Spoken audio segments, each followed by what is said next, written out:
I'm going to go through just a particular part of the story of what we do. I've been tasked really to explain how we've been able to make a difference in different countries around the world, and I'm just going to focus on that, and I'll be focusing on one particular country. If there are questions that come as we go through, just feel free to ask. Other people will be interested as well. So I run a company that publishes for the teaching of reading. We firstly have made a lot of difference around the world. This is about young children and about them becoming literate, meaning that they can read and they can write in English. It's about where we work and what factors have led to the places where we do work, where we've been able to make a difference.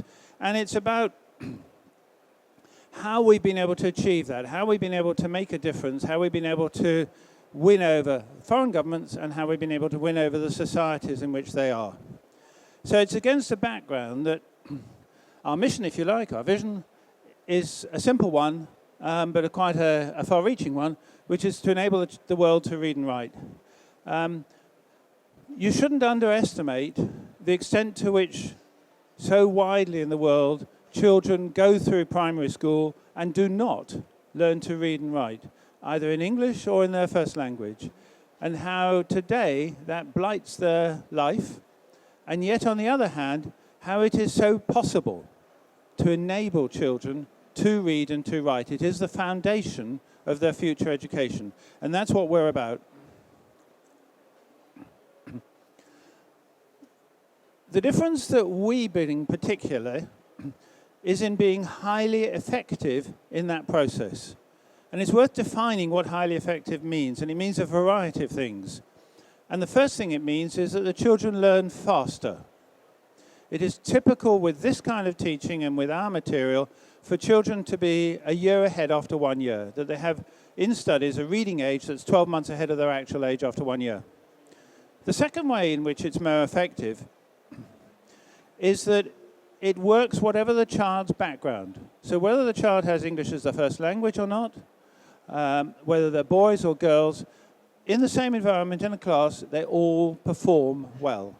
And the final way in which it's effective is that it is less demanding on resources.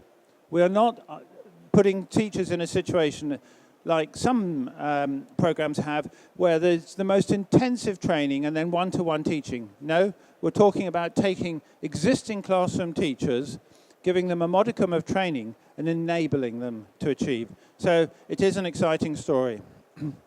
The influences stretch quite widely, and in particular the influences stretch to government policy. I'm picking out here just UK government policy. UK government policy on the teaching of reading was focused in the past on word memorization. It meant that you knew how many words a child could read because that's how far they'd got. The change now is to phonics, what's called very specifically synthetic phonics, which just means it helps define the process more precisely. And in this, you cannot say how many words a child can read because they can read words they haven't met before. In the UK, the policy was changed to this in 2005, and in that year, the program I published, Jolly Phonics, was then used by 68% of UK primary schools, and the evidence was compelling. But to take it more widely, I pick out first the countries in which are our 5 largest countries, and they are almost all Anglophone, with the exception of the United Arab Emirates, and perhaps one of the important things about that is that the 55% which they represent is actually not larger than that. That is actually a relatively small figure for the top 5. It reflects the fact that we are used very widely around the world. And in fact, I'm often surprised. I've been a number of occasions when I've written to some places in obscure places and said, would you like me to come and give some training? And they said, no, just come, we'll show you. We'll use Jolly Phonics already, we'll show you. And I've had that in places in like Havana and goodness knows where else. We're used in schools in remote parts of Siberia, in Francophone Africa, even in the highlands of New Guinea. I've listed here the countries for which Jolly Phonics is adopted for all state schools throughout the country. It's actually quite a long list, and it spans the world. And interestingly, it varies between countries that are in the Caribbean that are relatively modest in size to others like Nigeria, 180 million, which are actually quite large. So now I want to talk about how do you win over foreign governments, how do you win over societies to bring about change. And as I say, I'm going to focus on one particular country. But you'll see from the list there that there's a wide cohort of people. And I run a company with 18 people. And with that, we need to make that difference. So the question is, what do we do? Well, firstly, we'll work with a distributor. And this is the homepage of our distributor, Chelis Bookazine in Nigeria. And the thing about it is that Chelis Bookazine is much the largest educational distributor in Nigeria. They distribute for Oxford University Press, for Cambridge University Press, for HarperCollins, for Pearson. And this is their homepage, and it's awash with us. It's not only got our logos here, it talks about a Jolly Phonics Children's Club, again, that's the Jolly Phonics Children's Club is their own invention. They put a lot in. So if people are coming to find out more, they've got a good source there. The second thing that we do is we do get involved in the press, making stories that will run in the newspapers and elsewhere in these countries. Abuja, as you may know, is the capital of Nigeria. Sorry these pages are split in the way they are, but it's a lovely story. Clearly, working with the press in somewhere like Nigeria is a little bit of an art form, and you'll be no surprise there. The next thing that we do to help the process is that we do training seminars and we do training workshops, and we do these very widely, and we do them constantly in different countries. This is a flyer for training. It's not actually for Nigeria in this instance. This is for training in a place called Schaumburg in Illinois.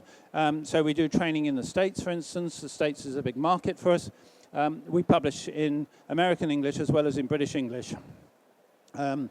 In Illinois, we're very widely used. My estimate is that somewhere around a third of all elementary schools in Illinois, certainly outside of Chicago public schools, use us and use us very effectively, and they know us well.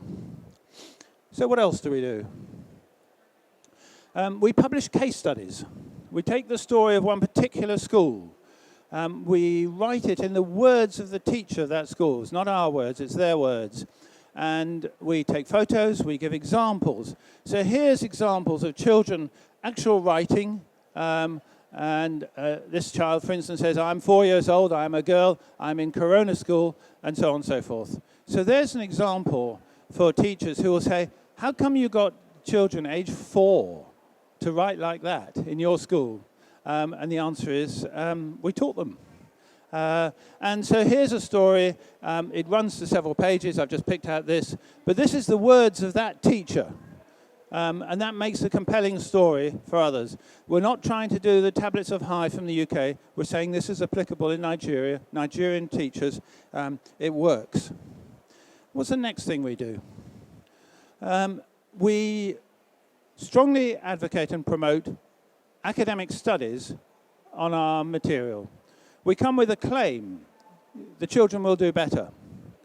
And we invite academics to research and to determine whether that is so. They take children, they do a pre-test and a post-test using reading tests, they have a control and experimental classes, and then they report on the results. I hear the results no sooner than anyone else. And this is an example of one by a delightful chap called Dr. German Ananagbu on a study on Jolly Phonics describing the results. And this was in the University of Calabar, which is over in the southeast of Nigeria. And indeed, on our website, we have no less than 4 studies out of Nigeria alone describing the effects, written in the words and unedited by us. And one of those studies is actually a PhD study. And indeed, I personally know 5 people around the world who've achieved a PhD on studies in our material, which has helped their careers very significantly. And then we also engage as far as we can with the political process. And so let me play this one. And let me explain first who this is. This is the interviewer. This gentleman here stood as a candidate last May for Vice President of Nigeria. He was the running mate of General Buhari, who himself stood for President of Nigeria.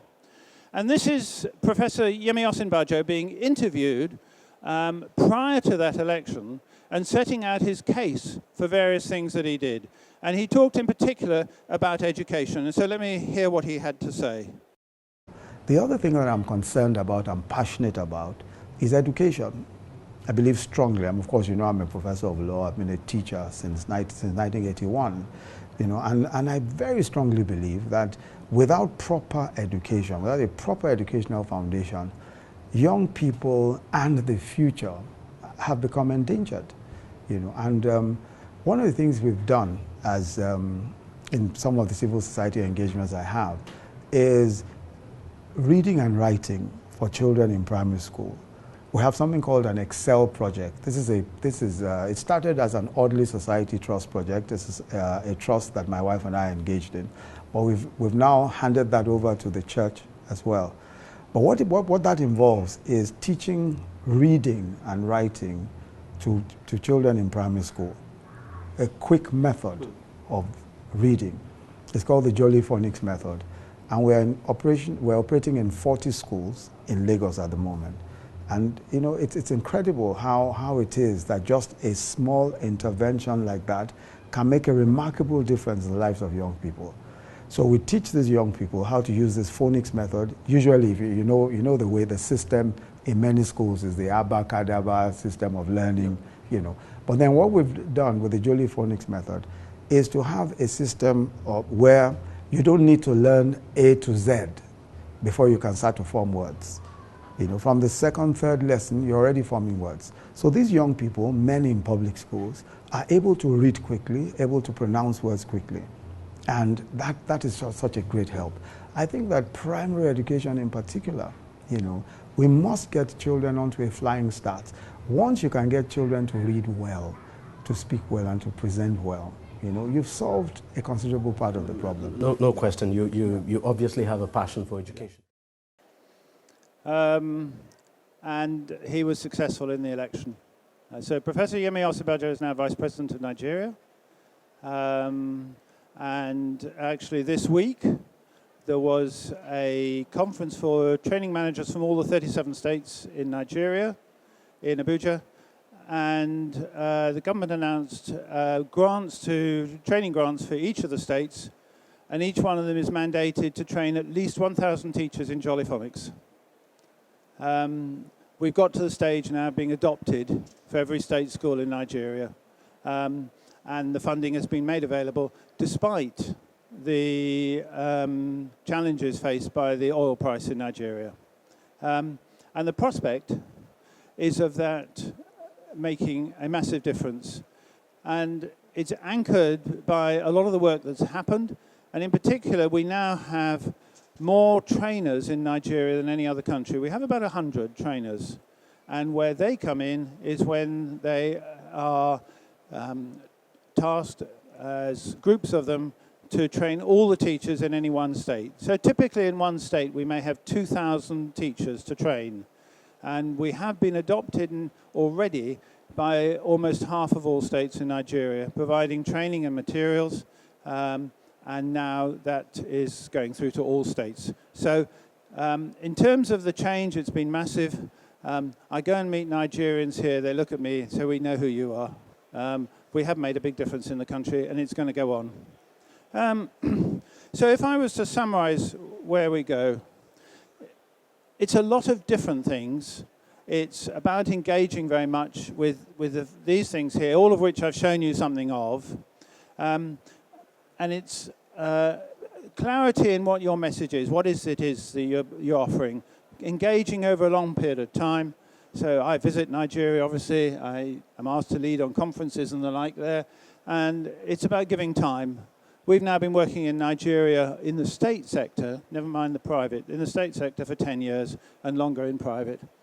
And the work that you're seeing us do here in Nigeria, we are doing in a lot of other countries around the world. We're doing it in about 9 other countries in Africa, some of which have already adopted us for all. So countries like the Gambia and the Seychelles were already adopted for all state schools, and others like Cameroon, Sierra Leone, Ghana, Ethiopia, Uganda, are places that we're very involved with. And we're also very involved in the Indian subcontinent. So we have some adoptions in India, a lot of work in Pakistan, and we're close to adoption in Nepal. All these factors are part of that process. And with that, thank you for your time.